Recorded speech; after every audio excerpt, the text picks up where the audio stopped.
नमस्कार दोस्तों, स्वागत है आपका एक और नए वीडियो में। तो आज की हमारी कहानी कहती है कि अपनी हद से ज्यादा आराम और आलस्य इंसान को बर्बाद कर ही देता है। मेहनत, शांति और धैर्य से हर कोई चीज प्राप्त की जा सकती है। ऐसा गौतम बुद्ध ने कई सालों पहले अपने शिष्यों से क्यों कहा था? इसके पीछे का रहस्य क्या है? आज इसी रहस्य को हम उनकी कहानियों के माध्यम से समझेंगे।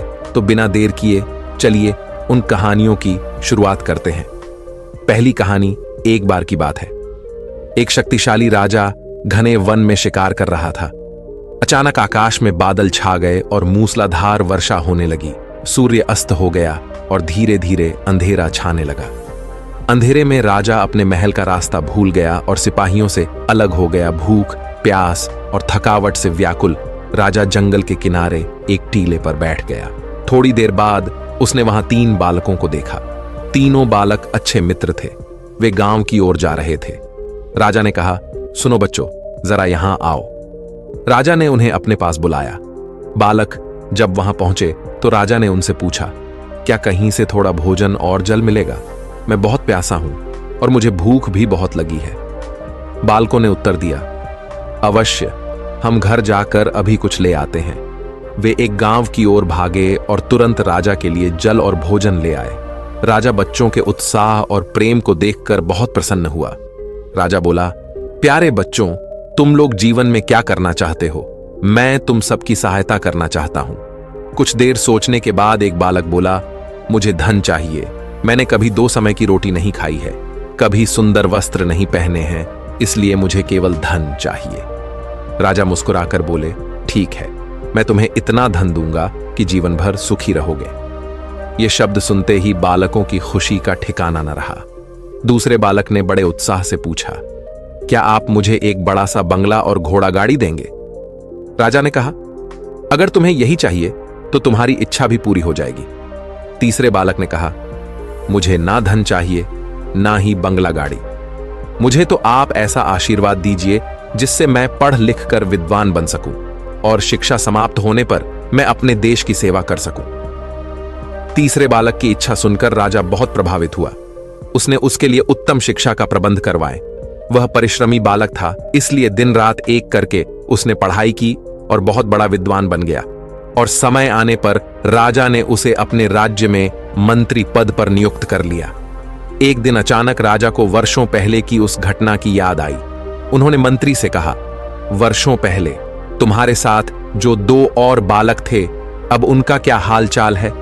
मैं चाहता हूं कि एक बार फिर मैं एक साथ तुम तीनों से मिलूं। अतः तुम कल अपने उन दोनों मित्रों को भोजन पर आमंत्रित कर लो।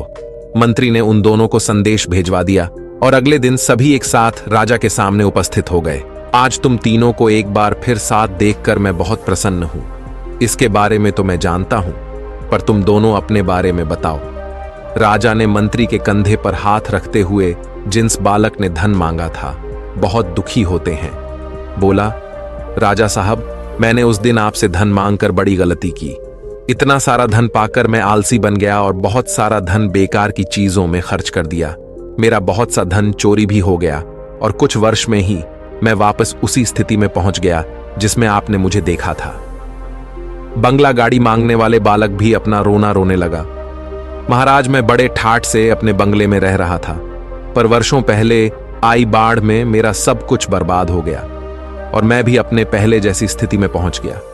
उनकी बातें सुनने के बाद राजा बोले, इस बात को अच्छी तरह गांठ बांध लो। धन संपदा सदा हमारे पास नहीं रहते, पर ध्यान जीवन भर मनुष्य के काम आता है और उसे कोई चुरा भी नहीं सकता। शिक्षा ही मानव को विद्वान और बड़ा आदमी बना सकती है, इसलिए सबसे बड़ा धन विद्या ही है। तो दोस्तों, अब चलिए बढ़ते हैं हमारी दूसरी कहानी की तरफ। एक बार की बात है, महात्मा बुद्ध की सबसे प्रिय और निकटतम शिष्य आनंद कहीं जा रहे थे। रास्ते में उसने देखा कि एक अधेड़ उम्र का आदमी चट्टान पर बैठा रो रहा है। ये देखकर आनंद वहीं रुक गए और उस आदमी के पास जाकर उससे उसकी उदासी का कारण पूछा। उस आदमी ने अपने आंसू पोंछते हुए कहा, मैं पास के गांव में रहने वाला एक बदकिस्मत व्यापारी हूं। मैं जो भी काम करता हूं वह गलत हो जाता है।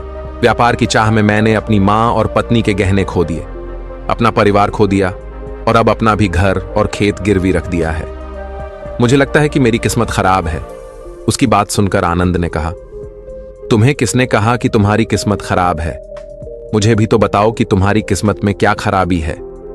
शख्स ने बताया कि पहले वह खेती करता था, लेकिन हर साल इसमें घाटा हो जाता था। कभी सूखा पड़ा तो कभी अतिवृष्टि से फसल खराब हो गई, कभी आवारा जानवर फसल को नुकसान पहुंचाते हैं, तो कभी कीड़े मकोड़े और बीमारियां फसल को बर्बाद कर देती हैं। खेती से मेरे परिवार का गुजारा ठीक से नहीं हो पाता था, जिसके कारण मैंने खेती छोड़ दी और बिजनेस करने का फैसला किया। मैंने अपनी पत्नी के गहने बेचकर अपना व्यवसाय शुरू किया, लेकिन मेरा व्यवसाय नहीं चला। शुरुआत में मेरे परिवार के सदस्यों ने मेरी आर्थिक मदद की और मेरा समर्थन किया, लेकिन जैसे ही मुझे घाटा होने लगा, मेरे परिवार के सदस्यों ने भी मुझे छोड़ दिया और उन्होंने मुंह मोड़ लिया मुझसे। अब वे मुझे देखकर नजरें फेर लेते हैं और अपने परिवार की गरीबी और दुर्दशा के लिए मुझे जिम्मेदार ठहराते हैं। अब मुझे लगने लगा है कि मेरा जीवन निरर्थक है। अक्सर मेरे मन में विचार आते हैं कि मुझे अपना जीवन समाप्त कर लेना चाहिए, और आज मैंने ऐसा कर लिया। यहां आत्महत्या करने आए थे, लेकिन मेरी हिम्मत नहीं हो रही थी, इसलिए मैं इस पत्थर पर बैठकर रो रहा था।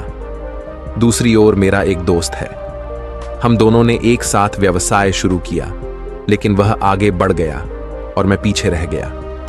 मेरी असफलता के कारण वह मुझे हर समय अपमानित करने की कोशिश करता रहता है और वह अक्सर मेरे पास आता है।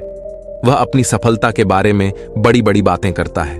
वह मेरे परिवार को बताता है कि उसने कितनी मेहनत करके इतना बड़ा व्यवसाय खड़ा किया है, और वह अक्सर मुझे, मेरी पत्नी और मेरे माता पिता को अपने फलते फूलते व्यवसाय की कहानियां सुनता है, जिससे मेरा परिवार प्रशंसा करता है। लेकिन वे मेरे बारे में बुरा बोलते हैं। वे मुझे निकम्मा और कमजोर दिमाग वाला कहते हैं। मेरी पत्नी और माँ मुझे हर बात पर ताना मारते हैं, जिससे मुझे बहुत दुख होता है, और कभी कभी मुझे अपनी असफलता पर गुस्सा आता है, लेकिन मैं समझ नहीं पाता क्या करें। यह सुनकर भिक्षु आनंद ने पूछा, आपको किस बात से दुख होता है? आपकी अपनी असफलता या आपके मित्र की सफलता? सवाल सुनकर उस आदमी ने एक पल सोचा और फिर कहा, सच बताऊं तो मुझे अपनी असफलता पर उतना दुख नहीं होता जितना अपने दोस्त की सफलता पर होता है। भिक्षु आनंद ने अगला प्रश्न पूछा, यदि आपका मित्र व्यवसाय में असफल हो जाता और आप सफल हो जाते, तो क्या आप खुश होते? व्यक्ति ने कहा, हां, मुझे बहुत खुशी होगी। आनंद ने कहा, मतलब आपकी खुशी आपके दोस्त पर निर्भर करती है। अगर वह चाहे तो आपको खुश कर सकता है, और अगर वह चाहे तो आपको दुखी भी कर सकता है। आप खुद से न तो खुश हो सकते हैं और ना ही दुखी। भिक्षु। आनंद की बातें सुनकर वह व्यक्ति कुछ देर सोच में पड़ गया और फिर बोला, आपकी बातें सुनकर मुझे कुछ आशा जगी है। तब भिक्षु आनंद ने कहा, जब हम किसी चीज की आशा करते हैं तो हम उस पर निर्भर हो जाते हैं, फिर हमारा सुख दुख भी उस पर निर्भर होने लगता है। इसलिए सबसे अच्छा है कि आप खुद से ही उम्मीद करना शुरू कर दें। जब आप ऐसा करते हैं और साथ ही मेहनत और ईमानदारी से काम करते हैं, तो आपको सफलता जरूर मिलेगी। आप सोचते हैं कि आपका दोस्त आपको नीचा दिखाने के लिए आता है, वो आपको दुखी करने के लिए आता है, लेकिन अगर आप ईमानदारी से सोचें तो वो जो बातें कहता है वह सच होती है। आपको उनके संघर्षों और अनुभवों के बारे में बताता है। आप उन चीजों से बहुत कुछ सीख सकते हैं।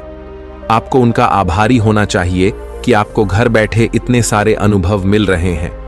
उन अनुभवों का लाभ उठाएं, नई शुरुआत करें, ईमानदारी से काम करते रहे, कभी नहीं हार मानो। एक दिन तुम्हें सफलता अवश्य मिलेगी। आज तुम इसे दुर्भाग्य या बुरा समय कह रहे हो, एक दिन बदलेगा और इसके साथ ही तुम्हारी सोच और विचार भी बदल जाएंगे। और देखिए, जब आपका अच्छा समय शुरू होगा तो आपके दोस्त भी आपको उसकी सफलता की कहानी नहीं बताएंगे। फिर उससे आपको अपनी असफलताओं और परेशानियों के बारे में बताने दें, ताकि आप उसकी बात सुनकर भ्रमित हो जाएं। आपका आत्मविश्वास हिल जाता है और आप गलत निर्णय ले सकते हैं, लेकिन उस समय भी आपको अपनी बुद्धि का इस्तेमाल करना होगा और खुद पर भरोसा रखना होगा। जिस तरह आज आपका दोस्त आपको दुखी करने के लिए आएगा, उसी तरह वह उस समय भी आपको बनाने के लिए आएगा, क्योंकि जैसे तुम्हें उसे दुखी देखकर आनंद आता है, वैसे ही उसे भी तुम्हें दुखी देखकर आनंद आता है। उस व्यक्ति ने कहा, आप सही कह रहे हैं, लेकिन मुझे सबसे बड़ा दुखी यह है कि इसमें मेरे परिवार के लोग भी शामिल हैं। दरअसल मैं अपने परिवार के लिए अच्छा करना चाहता था और उन्हें खुश रखना चाहता था, लेकिन वह मेरी बात भी नहीं समझ रहा है। शब्द और भावनाएं वे मुझे गलत कहते हैं और कुछ समय के लिए वह मेरे साथ भी नहीं है। भिक्षु आनंद ने उस व्यक्ति को समझाया कि हम हमेशा चाहते हैं कि हम जो भी करें लोग उसकी प्रशंसा करें, लेकिन आमतौर पर ऐसा नहीं होता। लोग करते हैं, हमारे प्रयास की सराहना नहीं करते, जिसके कारण हम दुखी हो जाते हैं। हमें लगने लगता है कि हमारे दोस्त, रिश्तेदार और परिवार के सभी सदस्य स्वार्थी हैं। लेकिन अगर आप किसी को अपना परिवार मानते हैं और उनके लिए कुछ करना चाहते हैं तो आप ऐसा क्यों सोचते हैं? आप दूसरों के लिए कुछ कर रहे हैं। वास्तव में आप अपनी खुशी के लिए कुछ कर रहे हैं, क्योंकि उन्हें कुछ करते हुए देखना ही आपको कुछ बनाता है। आप कुछ अगर ऐसा करते समय आप सोचते हैं कि आप दूसरों के लिए कुछ कर रहे हैं तो आप दुखी रहेंगे। लेकिन अगर आप सोचते हैं कि आप ये अपने लिए कर रहे हैं तो आप खुश होंगे, क्योंकि जब हम ऐसा करते हैं या करना चाहते हैं अपने लिए कुछ है तो हमें इसके लिए सांत्वना की आवश्यकता नहीं है। भिक्षु आनंद की ये बातें सुनकर उस व्यक्ति के चेहरे के भाव बिल्कुल बदल गए। उसने कहा, आप ठीक कह रहे हो साधु, लेकिन मैं समझता था कि अब तक मेरी किस्मत खराब थी क्योंकि वह दूसरों के हाथ में थी। लेकिन अब से मैं अपनी किस्मत अपने हाथ में रखूंगा और फिर से प्रयास करूंगा और पूरी ताकत से काम करूंगा, समर्पण और ईमानदारी। और जब तक मुझे सफलता नहीं मिल जाती मैं चैन से नहीं बैठूंगा। ये सुनकर भिक्ष आनंद मुस्कुराए और उन्हें एक छोटी सी डिब्बी देते हुए कहा, इस डिब्बी को हमेशा अपने पास रखना। इसमें एक मंत्र है जो तुम्हें बड़े से बड़े दुख से भी बाहर निकाल देगा, लेकिन इस डिब्बी को तभी खोलना जब तुम्हारे सारे रास्ते बंद हो जाए। बंद है, कोई आशा नहीं है और तुम्हें लगता है कि सब कुछ व्यर्थ है, ये दुनिया व्यर्थ है और यहां रहना भी व्यर्थ है। उस आदमी ने साधु आनंद को धन्यवाद दिया और बक्सा लेकर अपने घर लौट आया। उन्होंने नए उत्साह के साथ अपना व्यवसाय फिर से शुरू किया और इस बार उनका बिजनेस चल निकला, अपनी मेहनत और लगन के दम पर कुछ ही सालों में। ये एक बड़े बिजनेसमैन बन गए। उनके साथ उनके परिजन भी आए थे और उसका जीवन अत्यंत सुख, शांति और समृद्धि से बीतने लगा।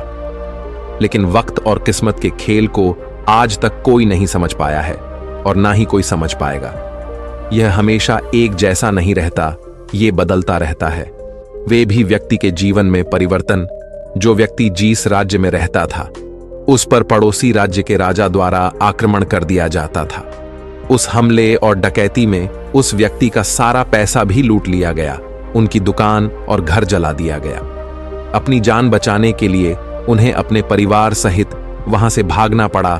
व्यक्ति कई दिनों तक अपने परिवार के साथ इधर उधर भटकता रहा। वो हर छोटी चीज के लिए मोहताज हो गए।